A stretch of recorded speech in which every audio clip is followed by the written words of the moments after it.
What is up, Ham Radio? Kilo Echo 8, Papa Zulu November, the Ham Radio Adventure Guy.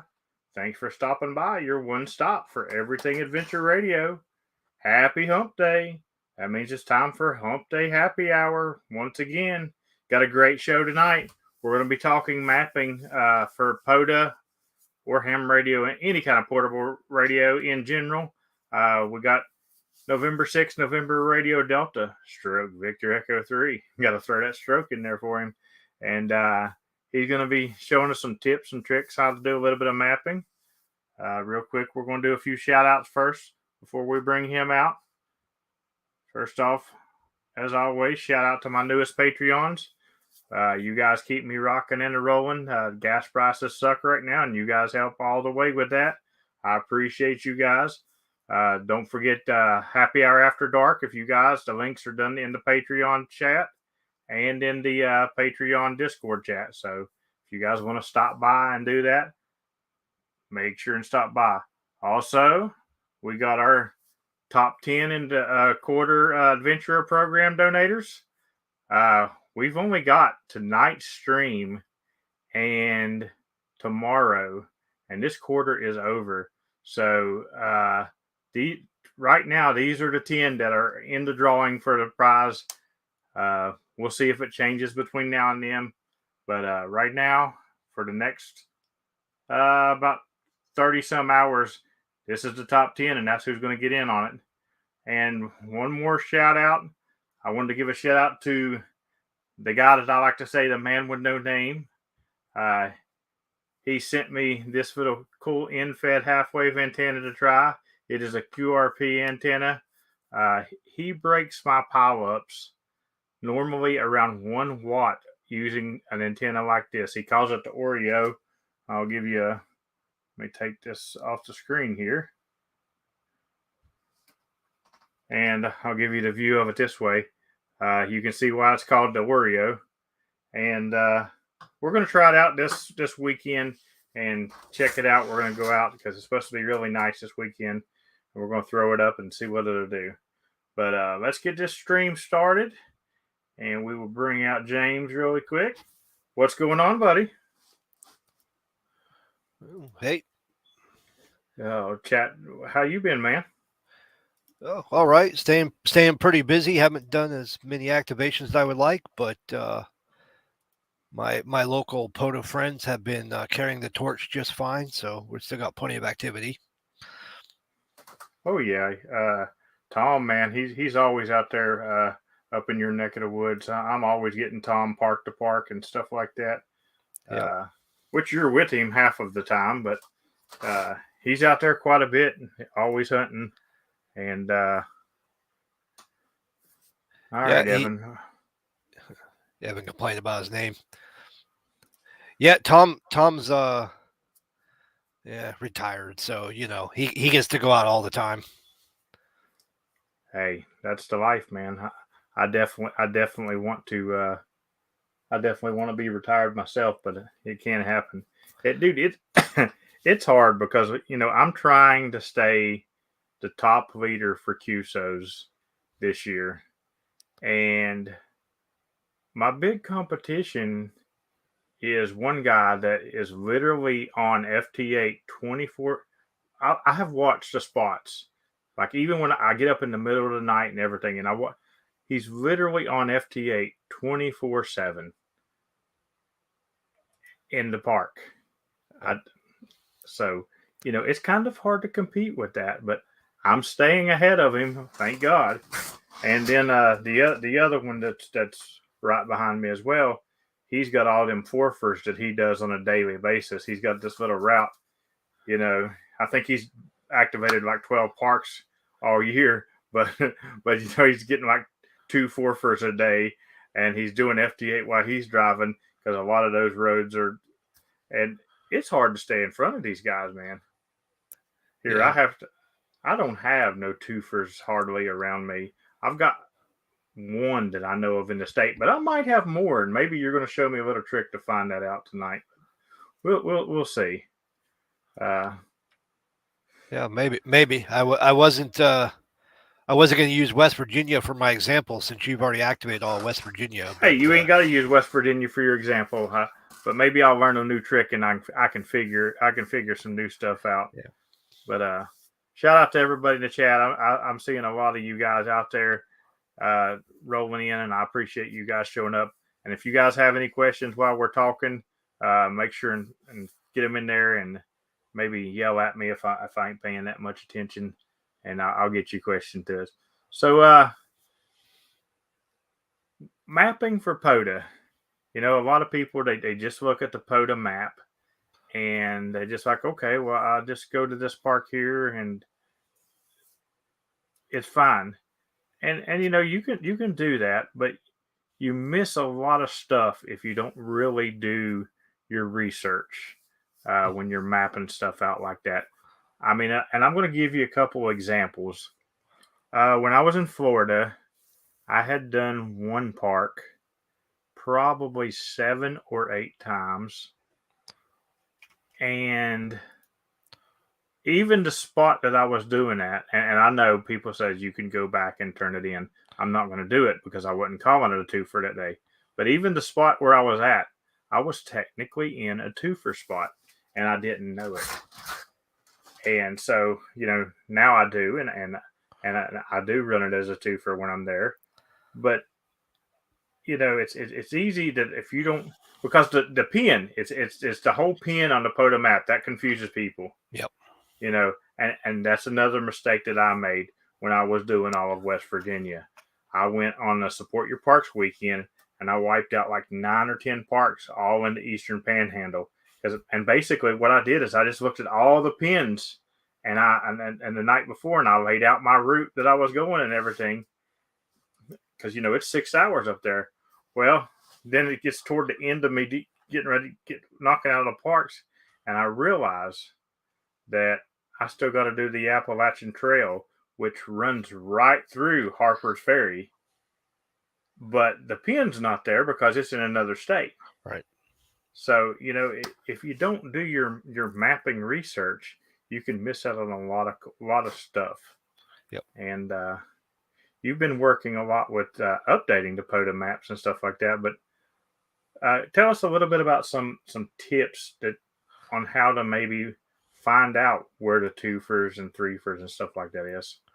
Well, the first thing to remember is on Pota.app, the pin you see on the map is generally from some official website, and it's generally the administrative office or the visitor center or something like that that's useful to the general public. So the pins that you see on Pota.app are very generally, sometimes they're not even in the park. There's a few that the visitor center is in a different location, for example.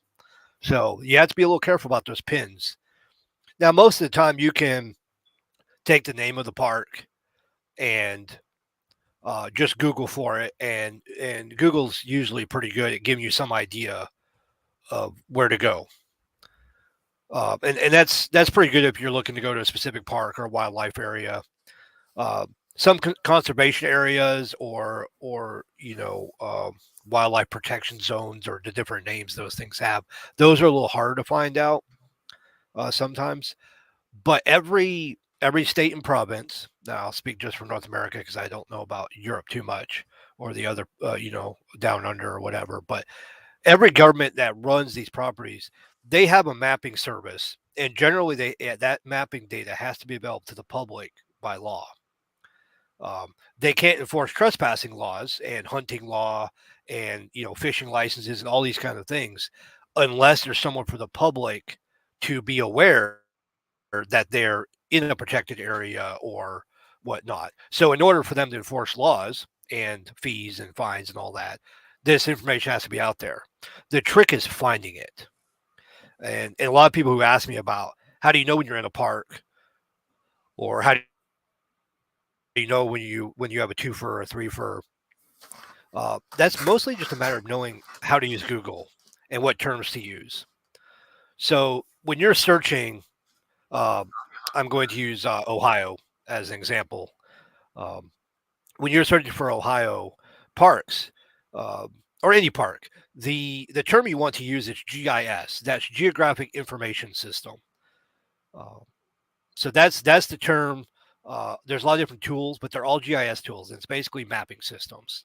And anytime you go to a government website, whether it's national parks or the state, or Department of Natural Resources, whatever they want to call it, they're going to call that information GIS something. So that's a good thing to search for. So in my case today, I had never looked up Ohio. So I went looking for Ohio State Parks GIS. That was what I searched for in Google. Now it did take me a couple of pages to find what I was looking for. And once I got to the official Ohio website with mapping data, I had to look at their data subsets and read the definitions and descriptions carefully. And I realized when it said land use, and that's a good term to look for. If they don't clearly state it's for parks and recreation areas, land use mapping. All right, Pat, stop bragging. Sorry, I'm reading the chat too. So GIS, once you find the GIS resource for where you're looking for, am I able to share? You can, yeah, if you can click on it and I can bring it up. You can. All right, let me let's move it to the small screen so I don't overwhelm you guys with 4K that you're not going to be able to see.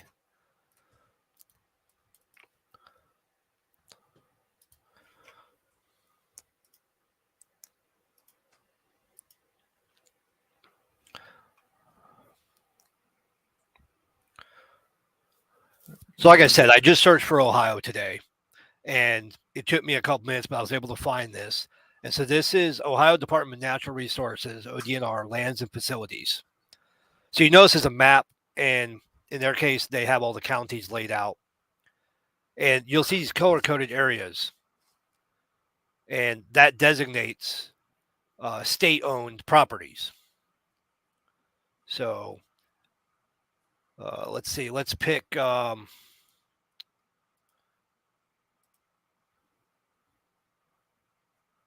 I don't even know all the Ohio. Let's find an Ohio park name. Assuming anybody that's going to Ohio is going to have an idea of the park names. I don't, so I'm just going to go pick one here.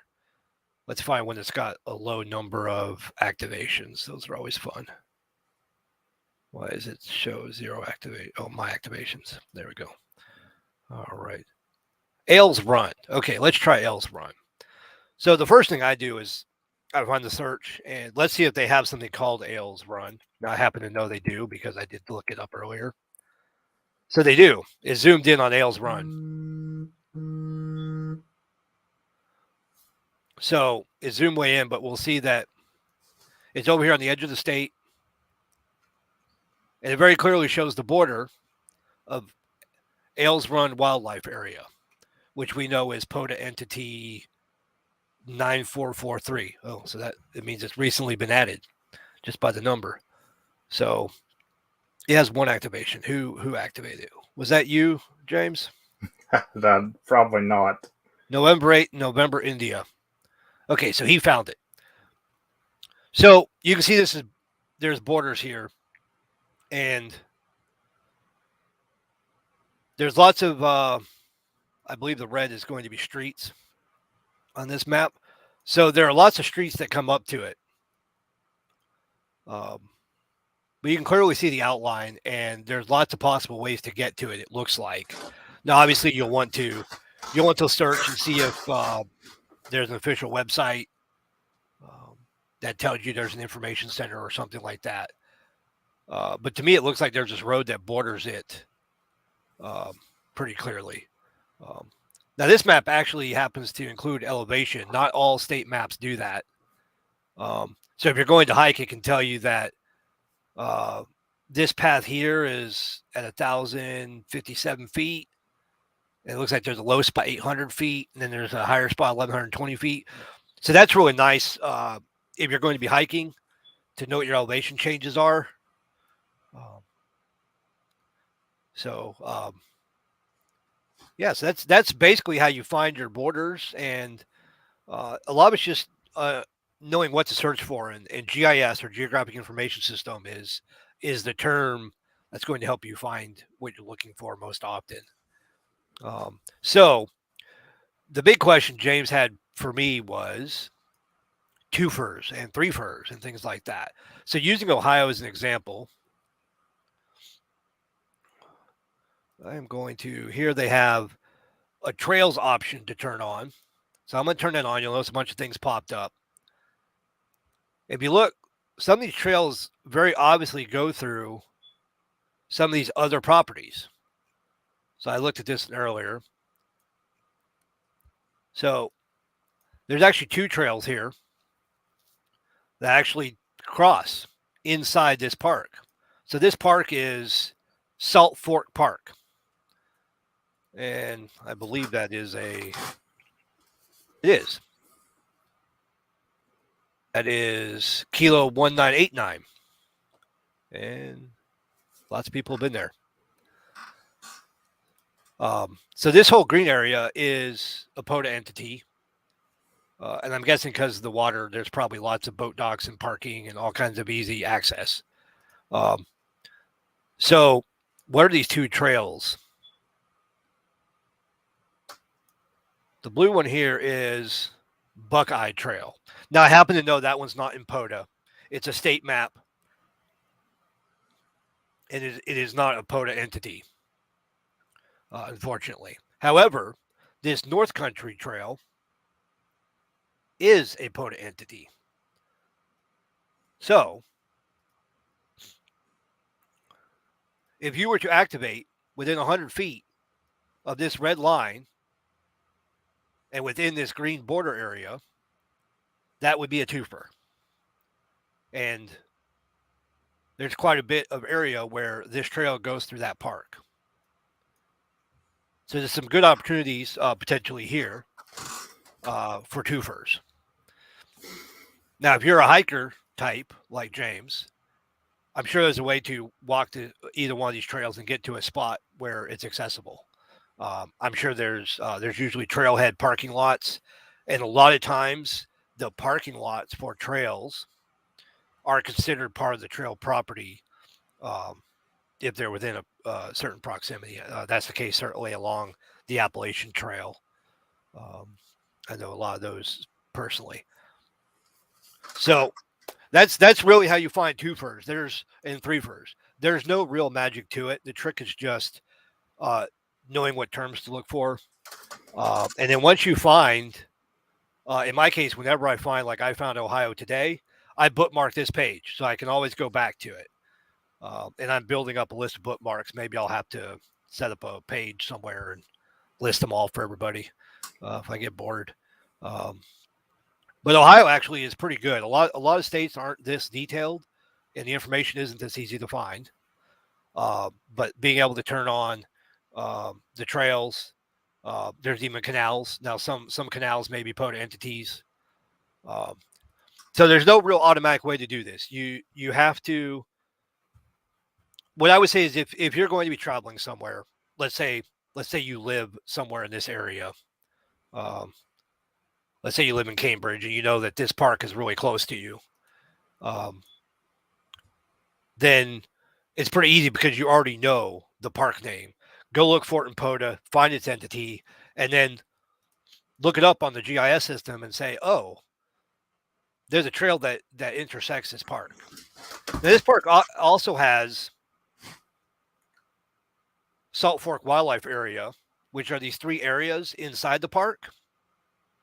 Actually, sorry, I believe it's 4. Yes, it's 4 areas here inside the park. And by doing a little bit of researching, you'll notice that these, I call it orange-brown color. These areas are encompassed by the park. So this is tricky because they're encompassed and it doesn't show both. I would derive that the wildlife areas are not part of the park itself. So that would not be a twofer there because it's encompassed by it. That's what I was always told too. Because there's a lot of parks that are part of like the state and national forests, and they're encompassed by the national forest, but the forest doesn't actually run through the park itself. And I was always told that's definitely not a twofer like that. Yeah, yeah. So now there are a few cases where, and this takes some searching, and that's why Pota is all an honor system. There are some cases where there is a section of state maintained property within a nationally maintained area, especially if it's a national forest or national wildlife area where there is no real national entity. It's not like a state, it's not like a national park where they have facilities and wardens and rangers and whatnot. A lot of times those areas are just designated for protection, and the only facilities are actually run by the state. And it's possible that that is an overlay where that would be a twofer, but you have to kind of make a judgment call on those. You'll almost never find a twofer where both levels or both layers are maintained at the same level, i.e., the state. Um, but if it's state and federal, there are some cases where they do overlap and it's not just encompassed by. So again, honor system. Um, but trails and rivers, um, that's where you're most likely going to get a lot of your twofers. And James, if you don't mind, I had one other good example here in Ontario. Yeah, go ahead and bring it All up. right. All right. Let's get rid of this here. Yeah.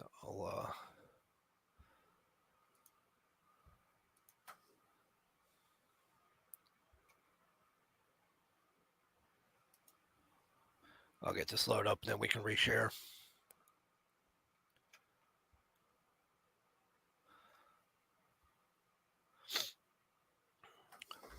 And one good thing to do is try to find, like, if it's a state park and it is in a national area and stuff, go to the park office and talk to one of the rangers, and they'll have all the information too.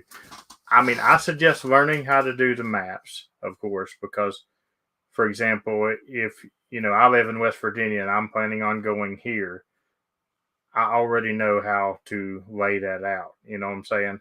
But if you really question it, go to the park office and find out, or call the park office. Is that the page you want shared there? Yep. All right. And I guess I have to reshare.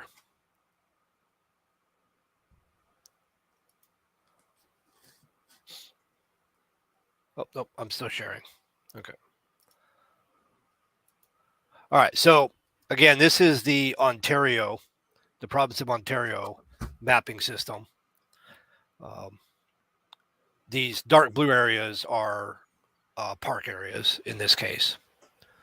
So I live here in Barrie. I don't know if you can see my cursor over here on the middle left. So we have the spot up just north of us here around Lake Simcoe called the Narrows, and it's known to all the locals. It's right here. I'll give it a second to reload for you guys.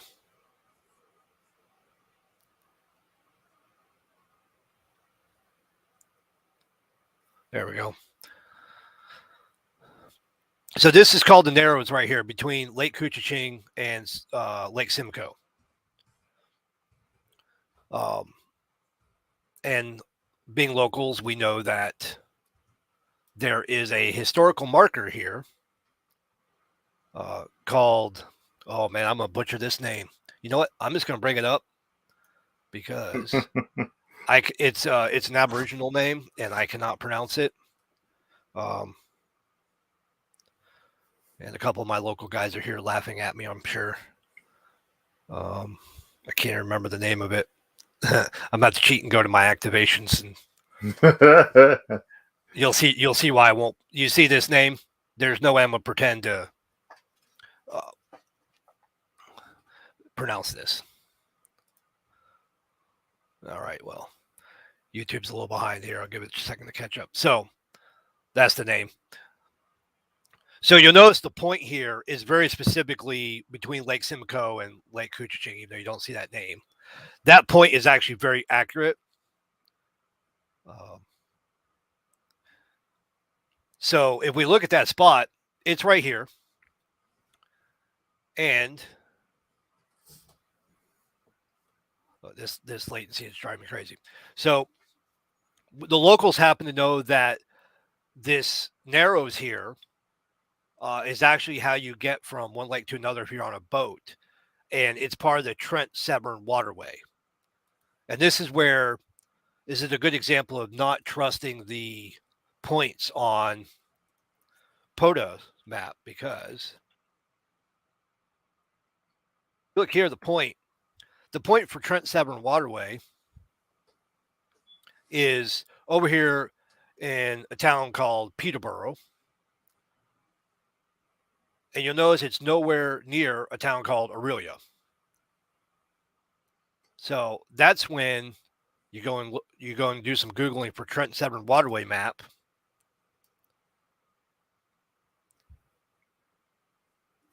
And hopefully that will come up too.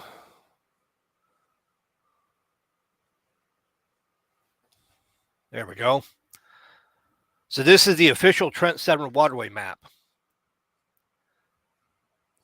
And you'll notice that Peterborough is here just right of center, where my mouse cursor will appear here momentarily.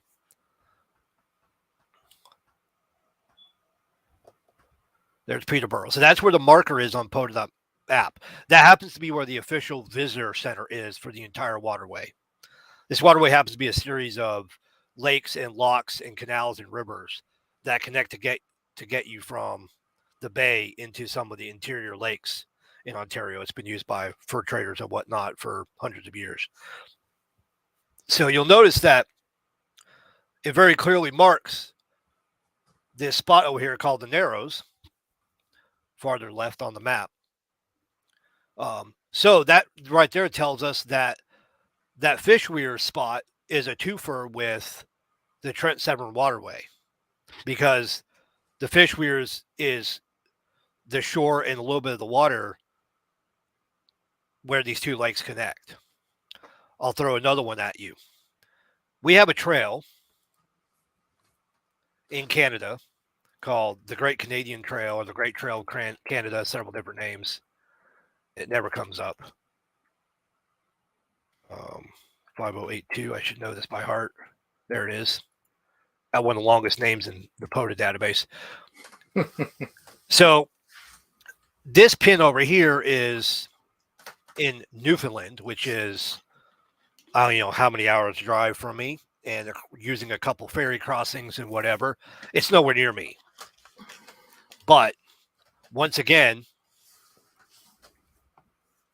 having searched for the Trans-Canada Trail, I happen to have that map. And just FYI, this puts the Appalachian Trail to shame. Give it a second to load here.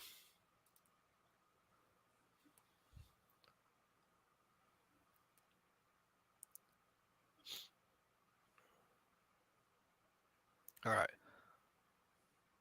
It's huge. So I'm going to zoom into my local area here, north of Toronto.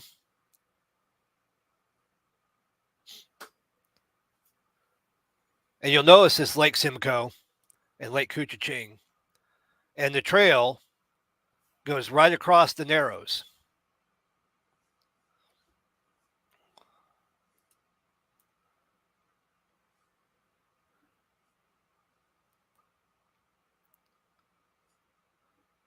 So we've already found that there's a fish weirs historical marker here, which happens to be what this blue arrow is, this information. We've already found that. We have found that the Trent Severn Waterway goes through this narrow point to go between lakes. And now we find that going across the Narrows is the Great Canadian Trail. This is a true threefer. This is a triple park right here. It so happens that Tom B3THR in chat and I have activated here several times. It's very windy. The Narrows makes kind of a channel for wind. We used ice huts. We put a tent on the ice last time, actually. That was fun. I got pictures of where my foot almost went through. So this is a three for, it's a land trail, it's a waterway, and it's a historical marker. And all three of those are Pota entities. It's great fun to activate here. It's almost always windy. There are swans and geese that make a lot of noise, a lot of local QRM from them. Swans are very noisy if some of you guys haven't ever heard swans. But it's fun because it's a three-fer. The downside is that every QSO takes forever, especially when it's you're running a 3-3 and a 4-4 or something, and it's hard to get those part numbers across. James, I think you and I have done that a couple times. Yeah, but yeah, this is good. Typically, when I do something with that many parks, like for example the 5-fer in DC, I put all of them in the original spot, and you can get by with most hunters saying you're 5-7 into all 5 parks. Some of them will ask you, but then now when the park to park comes, you have to give them make sure, because both people has to turn in the log. Most hunters are pretty content. Oh, I'm getting 5 parks. They got to turn it in anyway. I'm good. Right. So, but that's typically how I get by with that. I mean, yeah, you do got to say it a lot, but not every. Lord, if I had to say it every QSO, I would. I don't know. It drops the speed. Oh yeah. Yeah. I mean, now I had to apologize to a few park to parks because one day Tom and I decided just to give out the main park, and we weren't thinking that the park to parks needed all the part numbers. We had great QSO count, 250 or 260 in a matter of like 2.5, 3 hours. But we were only giving one park to everybody, including the park to parks. And I realized that robbed them of some park to park stats, and I feel bad about that. So the next time, I made sure to include all 3 parks, even though even the house hunters were wanting all the park numbers. You just got to go with the flow, right? Some people don't care about the parks because they know, they're only logging the contact for their own logs. So it really depends on who you're. I mean, and that's the thing as a hunter. Yeah, if you're keeping track of every park, to try to get all the parks and stuff like that, you're gonna want them. But I mean, you pretty much can find out. Like you can go back through spots and find out where it's been in there, because you're not responsible. But you get some people, they want to know everything in the world, like because I do a lot of traveling, and when I get when I'll map out my parks and stuff like that, what I'm going to do, and because typically every weekend I'm on some sort of road, right. But I'll map that stuff out. But I'll get to these places, and I'm from West Virginia, and here I am in the middle of Ohio or Kentucky or Virginia or something, and you get people that are like, "Well, what county are you in?" I don't know. I'm not from here. I couldn't tell you. I mean, I'm like, send me an email and I will look it up for you. But But take a look at the park and find out what county it's in too, if they're county hunting. Yeah, I mean it's some questions I just can't answer on the fly like that, because I'm not prepared for you to hunt counties and grids, right, and everything else in the world. Grids I can look on my phone really quick, but it gets crazy, some of the stuff that and my favorite is on contest weekend, where they're collecting numbers, and they'll set through 35 people listening to me giving them signal reports and park numbers, and then they'll get up to me and they're like, "What's your serial number?" Yeah, that can be a little annoying. I try not to activate on contesting, or at least not interact with the contest, just because I'm not really into contesting, and I've contacted a couple, but I generally don't mention I'm a park or I don't have all the knowledge of what the different contests, so many different contests, and generally the QSO is the same, but sometimes there's slight differences, and I just don't feel like Googling all that when I'm, being Yeah, I being mean, prepared for that. So there's nothing wrong with it. It's not for me yeah, because I'm too busy. That's like I had a guy message me today that I used to do a lot of talking with people on DMR and stuff. I spent a lot of time on DMR before I got obsessed with Pota. And somebody messaged me today. He's like, "Man, you're a real big shot in Pota and stuff, but we really miss talking to you over here." And so I was like, "I'll try to get on there, but between Pota and YouTube, yeah, I don't even sleep half the time." yeah, and having an actual job doesn't help. Yeah, I know, and having the actual job. Yeah, that's what people ever since I started doing the before work activation, people's like, "Oh, is this the first start of the Rove?" I'm like, "No, I'm No, 50 contacts and I'm going to work, guys.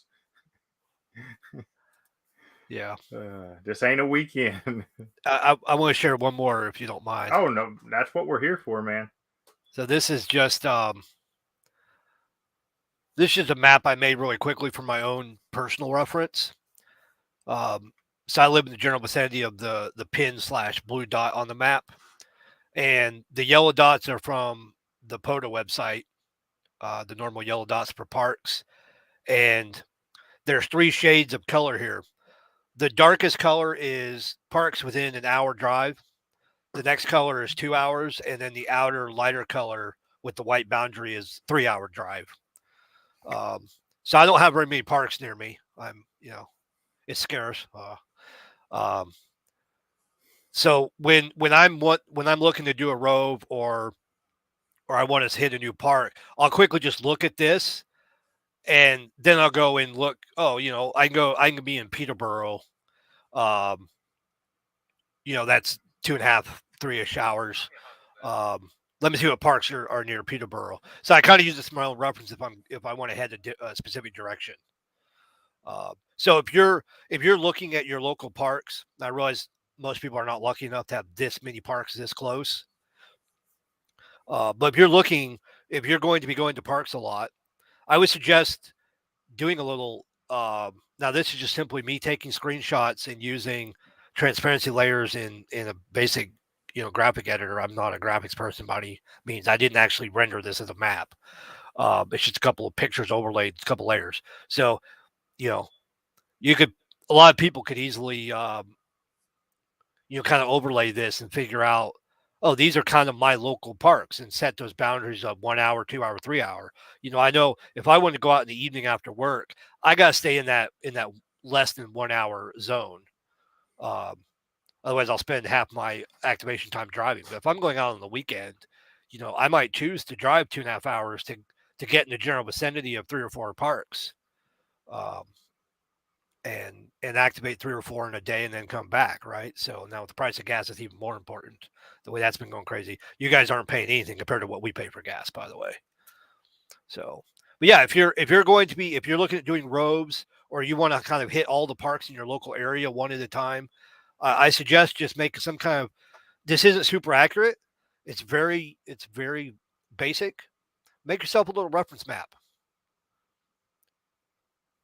So. It's just like carrying a band plan with you. It's just a cheat sheet to help plan your trips. And maybe you realize, oh, I have to go, I have to do something for the family an hour away. Oh, there's a park 15 minutes from there that I didn't know existed. You know, so Absolutely, and and I'm the same way. I don't I don't have a tremendous amount. I am lucky. I do have several parks that I can get to, within an hour. I don't have a tremendous amount that I can get to within an hour, but I've got a set group, and people who hunt me probably knows my set group because they're activated a lot. Because especially for my late shifts, like on nights like tonight, uh, or Tuesday nights when I watch Clubhouse and stuff, I'm pretty much I'm within 30 minutes of the house, and and of course Chief Logan's my go-to. I get bored sometimes, and it'll be 10:30 at night, and I'm like, I wonder how many I can get at Chief Logan tonight. Let's go see. You know, Well, you've only got 6,100 and change there, right? You're slacking. I've only got what 6,154 as of last night. contacts. Yep. That Well, part.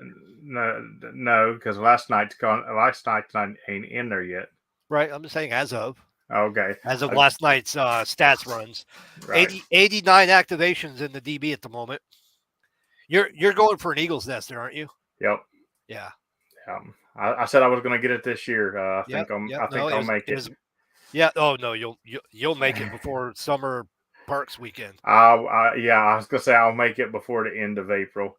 But I actually got an email today from one of my loyal hunters, and he was asking me a few questions, and he's like, "So I know you're going for an Eagle's nest at Chief Logan." He's like, "But after that, you're not going to stop activating it, are you? Because I've got some words I want to still get there." I'm like, "Nah, dude, that's my go-to park. That's the one that it started it all for me, and it's just so convenient because." Like I said, I could literally, if I wanted to, get off of my stream and go there and be there within 9 minutes probably, and be activated in 15. It takes nothing for me to throw. I'm like the master of throwing up the Eagle One and going now. Yeah, I've got a couple decent weights and some lightweight throw rope now, and I can get an Infide up in a tree pretty quickly. So, yeah, I've become really, really interested lately in Infides. I'm working really hard to make the perfect Infide, and every one I've made works fine, but it's not what I want yet. And until I've got the finished product saying this is the Infide of the world, I'm going to keep going. So, but I've been goofing off with them a lot, so I kind of can't wait to try out this little Oreo he sent me. Because I mean it's a QRP, and I don't do a whole lot of QRP, but he's in Michigan, and you've hunted me before. You know what my pileups can be like. Yep. He can get through my pileups in the first 5 to 7 minutes when they're really furious on 1 watt. Now, mind you, I know his voice, and that is a big thing. Me knowing your voice is a big thing because I can hear 1 letter in your voice, and I can't tell you the times I've pulled you out when you're just way down in there just by hearing stroke. Yep, stroke. I hear stroke, and I know it's you. Yep. I know it's you. So just like Hayden in the chat, I'll hear radio golf or a lot of times just his golf, and I'll pull him right out. Yeah, so, I mean we both got that batch, the Hotel Alphas. I worked them back to back today. I got them back to back the other day. That's the first time it happened to me. And the thing is, there's a couple of stations, and I was like, I was actually activating with Tom the other day, and I looked at him and said, I got to do them in a row. I can't not do them in a row, even though they both just popped to the pile up, and there are other stations that we've been hearing for 5 minutes. I'm like, that's never happened to me before when I got them back to back. No, I have all the activations. I always get the Hotel Alpha train. Just about every activation, I'll get them both, but I've never heard them close to each other.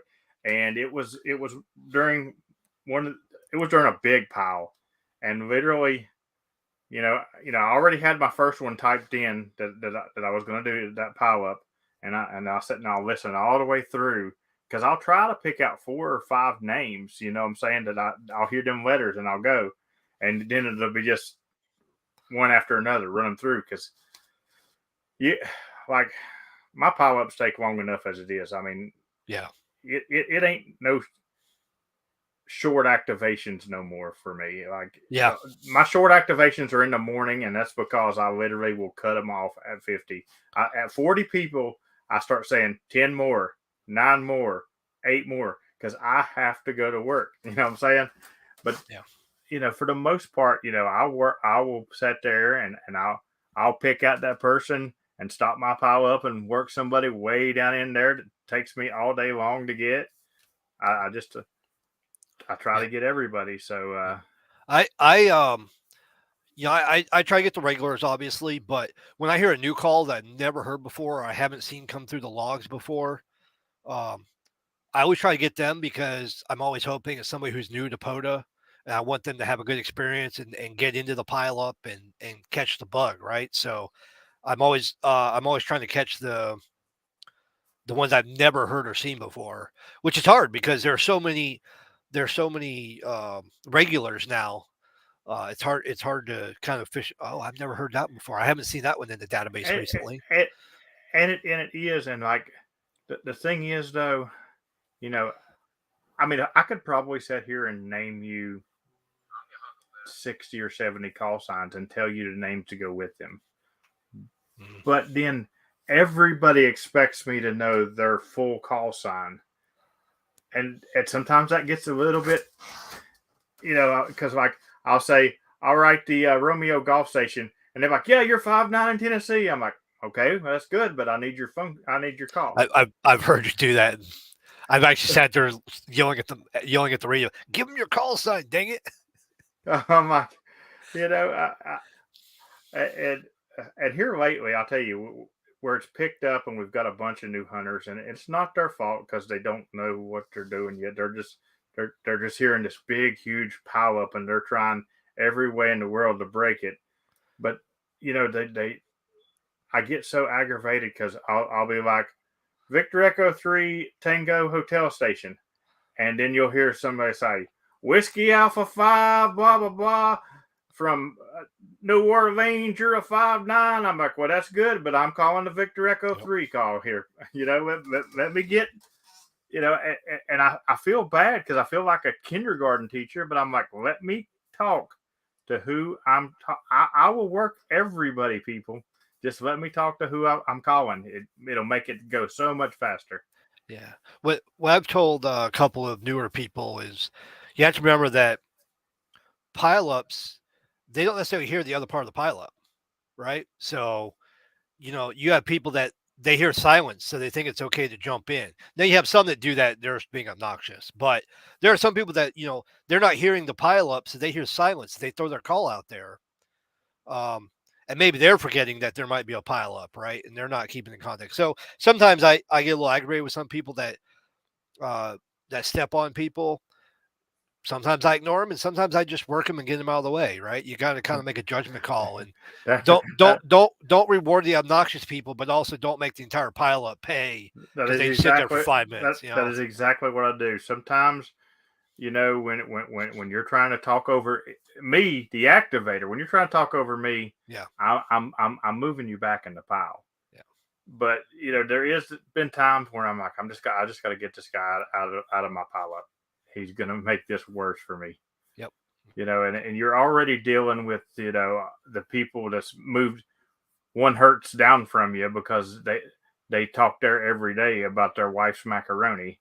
You know, I had that happen today, man. It was horrible. Literally one down from me, and I'm like, I know this pile up is aggravating you all.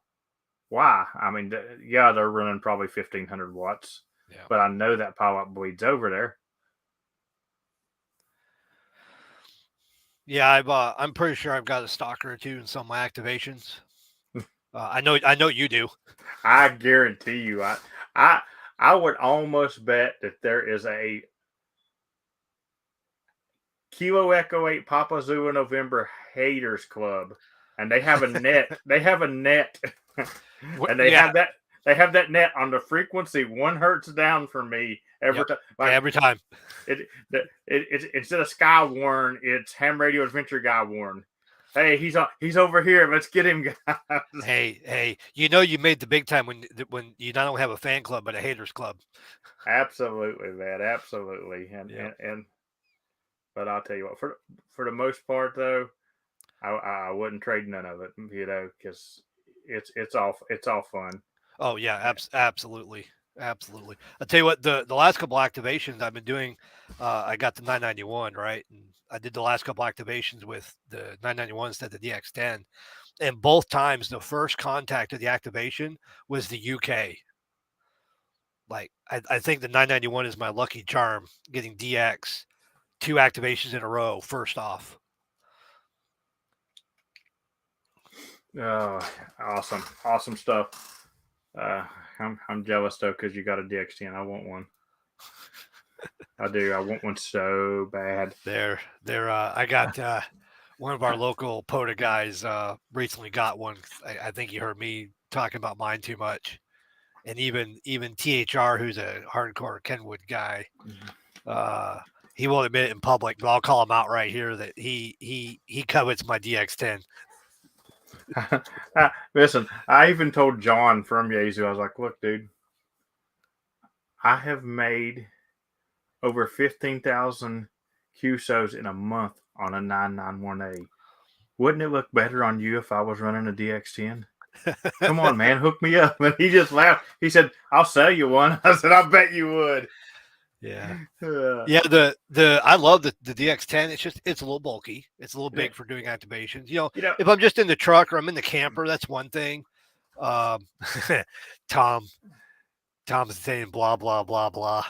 Yeah, yeah. I feel like it's a little too bulky. And me and John actually had this conversation because he was like, this is a portable radio, and I'm like, no, it's a little too big, John. No, this is a portable radio, and I was like, you pack this thing out everywhere you go, man. Yeah.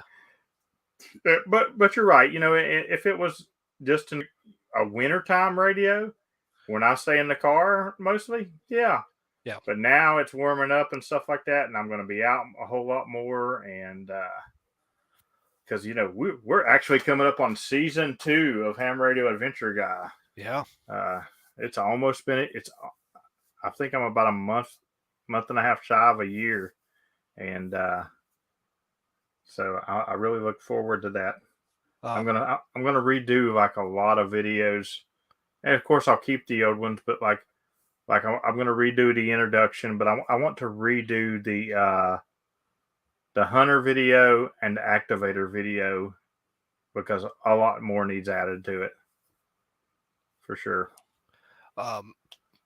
Pat Pota by Examples asking about battery for the DX10. I have a couple of 20 amp hour which do pretty well when I'm running 50 watt. But I do have a larger THR will be able to tell you. I believe it's a marine grade gel battery. It weighs, I don't know, 50 pounds. That when I'm just in the vehicle, I'll use it because then I can go up to 100 watts. If like some of the DX, I kick it up to 100 watts. But I can run the DX10 for several hours on the 20 amp hour at 50 watts, not a problem. So what brand of battery you got? So I have an Eco-Worthy, mm-hmm. and I have another one's called a what is the name of that battery? Life something or other. It's got a red and black label. They're not Bioenos, but they're I'm going to get murdered by certain people. Can't Murdy. I don't see what the big deal is about Bioeno. The chemistry of the LiPo batteries are more or less the same. You might get some difference in quality with the battery management circuitry. There you go. THR says it's an SLA gel cell. All I know is that don't drop it on your foot. Yeah. So I just I buy the generic brands. They're cheaper. And you know what? To me, batteries are a consumable. You're only going to get so many charge cycles out of them, and maybe you can get one that's 4,000 cycles versus 3,500 or something, right? But to me, I just expect to consume batteries. I don't expect for them to last 20 years like I would expect from a radio. It's the same with. I was waving this a minute ago. This is a spare Infide. It needs to be tuned and trimmed, but it's basically ready to go for 40 meters because to me, Infide antennas are consumable as well.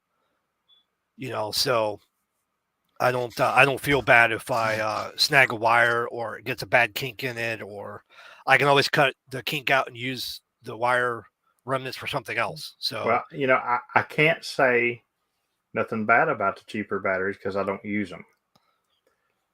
Would I use one? Yeah, if somebody wants to send me one to use, I'll put some torture through it. But I can say you said you can run 100 watts for about 3 hours, nope, I right? didn't say that. Or what'd you say? 50 watts for about 3 hours on a 20 amp hour. Okay, well, Yeah. I have a 20 amp hour Violino, and I've run it 5+ hours at 100 watts. Okay. So I can testify for. I haven't actually completely emptied my battery ever. Yeah. The only time I ever emptied my battery was because I had been out activating prior, and I forgot to recharge it and went back out again and did like a 5 hour day or something stupid. And I did kill the battery one time. But and now I've got, and I'm going to be doing a review on it. I've got the charger from it's made for the Biolino batteries, the car charger. So now Okay. I can just sort of be charging while I'm driving too. I kind of got that for I got it to do the review, but I also got it for the Delaware trip. Now I feel like I'm going to need it for sure. Yeah. I actually so I have a charger made for the LiPo batteries. It's not a DC to DC charger, but I have a small inverter in my truck, so I just plug the inverter in, go to 110, and then I use the charger to go from 110 to the battery charger, so I can charge on the fly. That's another reason I have two 20 amp hour cells. Is if I want to do a full rove, I have two batteries to swap out. Right. I haven't done anything that crazy yet. So, but yeah, Yeah. I mean, Tom's got this cool setup. You want to talk about batteries? He's got a cool setup. He's got two 20 amp, an inverter, and we've run a soldering gun off of that thing to fix an antenna out on the middle of the frozen beach one day. So I mean, these batteries they do pretty well. It's pretty nuts running a full. I mean, we're talking a full. I'm going to say that was a 100 watt Weller soldering gun, maybe a 90 watt, but it was a full power soldering gun we pulled out. Because there was no way an iron was going to get hot enough in minus 35 Celsius with the wind blowing across, pelting your face. So we pulled out the gun and we had to fix. Wire antennas just don't like cold weather. Let me tell you that. I don't think anything likes cold weather. I know I don't. Yeah. All right. Well, this has been a really quick hour, man. We flew through this. Really quick, I want to give a shout out to the newest Patreon. Covain joined the Patreon ranks today. Covain, if you go to the Patreon, there is the newest post in there is the link for the Happy Hour After Dark. You're welcome to come join us. Matter of fact, I see a lot of Patreons in here tonight. I hope to have several of you guys come over and join us in the Happy Hour After Dark. Covain, if you have any problems, just send me a message on Discord, and I'll make sure you get the link. But you should be able to find it. Other than that, what you got coming up, man? Well, there's a couple of things coming up. You and I have been talking about one. We'll keep that a secret for now. But yeah, I'm still working on. I'm trying to do 15 kilos concurrently up here in Ontario. Not quite getting as far on that as I thought, just because the wind. I don't want to do that many, but I'm going to start kicking that in the high gear and see if I can get that done before. I don't want to do that many or something, but I am planning like a 3 to 5 in a day one coming up. I've got them all lined up, ready to go. I've just been waiting for a warm day to where I can get some good footage when I film it. But then, they post this thing on the Pota page the other day about this kilo honor roll. All these people that's got 10 plus kilos, and I'm like, I've got that many setting waiting on me to just finish easy. Yep. And I'm like, I want an honor roll now. So. Yep. Well, as far as I know, you're the only one with 6 by kilo at a part. With the what? I'd have to run some math. There might be some other people, who they would be. But you're the one off the top of my head that I know has a 6 by. Oh, okay. Uh, Yeah, well, I plan on by the end of the year being a 10K there. That at is that. Chief Logan. Yes, sir. Well, I mean, with your 150 to 200 activation, So it adds up quickly. yeah, I want to be a 10K there, and then I'm gonna start being a professional wrestler and getting on there and calling Jason Johnson out. I'm like, I want the 10K award, brother. uh, Well, yeah, you probably won't have to yell too loudly. There's some new things in the work for awards. I personally been working on that. Can't go into a lot of detail right now, but there are some cool things coming down the pipe with Pota awards. So how is your activated day going? You still on the yes, streak? sir. Yes, sir. Cool. Cool. Yep, I'm still on the streak. Honestly, I average about 3 a day. So, I mean that if you looked at my average for the year, I average 3 a day. Typically an early morning and then a double in the evening. So 2 parks, 3 activations. Looks like some of my local club members actually showed up tonight. Tom and Dave so far. I'm trying to get you some Canadian subscribers. Good deal, man. I'm get me all the subscribers you want to, because when I hit 1K, I'm giving away an Eagle One antenna. The antenna that gets me, well, I'll go ahead and tell you what it gets me. It's supposed to be for my monthly Parks on the Air, but if you remember back in December when I did my uh, what is it, New Year's resolution goals or whatever, I said 20,000 contacts, 400 activations, and 200 unique parks. Well, when the logs go in tonight, my 20,000 QSOs will be done. So that's not counting what activated today. When they go in from yesterday to night, I'll be over 20,000 QSOs, and I'm only 3 months in. Wow, that's pretty crazy numbers. I'm still on. I wanted 10K QSOs before my 1 year anniversary. I have until July 2nd, so I'm already at activating. I'm already at 7,500 or something like that. So unless I take every weekend off between now and then, I should make that no problem. But it was a relatively low bar to set, right? Right. Listen, next year, I'm going to be like, my resolution is I'm going to Pota. Yeah, really. I set, and I didn't feel like I set it that high. I really didn't. What to most people, 20,000 QSOs is really high, but for me, I didn't feel like it was that high, and I've accomplished it easy.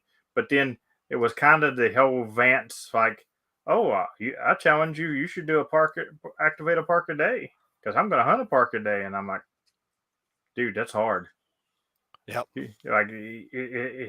Like I really have to strategically plan everything I do in life.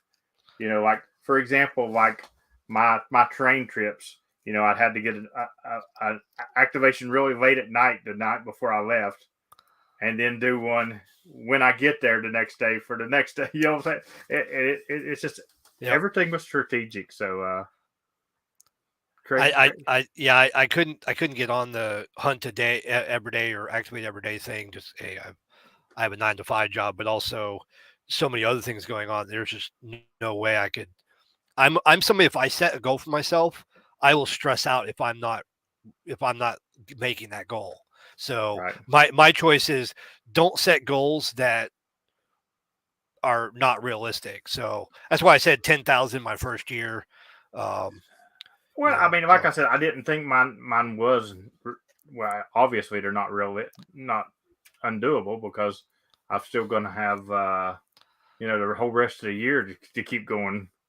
I've still got to get the 400 activations and the 200 unique parks, which I'm over halfway on both of those in the first 3 months as well. Yeah, The trick I found, don't burn out. That's it's a hobby. So, yeah, activate every day, but don't stress about so you only make 15 or 20 and call it a short activation. Like, every once in a while you got to take a break. Oh, I do. I do. Not really. All right, Yeah, guys. I don't see you taking a break. All right, guys. We appreciate everybody who's in there. Patreons, I already see Pat's in the queue to come in. If you want to come over and hang out tonight, let's do it. I'm not going to stay up all night because I did that last night, and but the after chat gets awesome sometimes. So I hope to see a couple of you guys out there. Other than that, this weekend, I'm sure one day I will be roving, but one day I'm just taking today to hang out in probably Chief Logan, and I'm going to do a couple of videos for the channel, including one with this little Oreo right here. So one day will not be a rove. Sorry, all you hunters, you'll have to send out your soldiers out after me. Listen, they guilt me sometimes. Like, I won't even be planning a late shift, and I'll get off with some of them, and they'll be like, "All right, we'll see you on the late shift, man." I'm like, no. All right, guys, 73 and Patreons, happy hour after dark right now.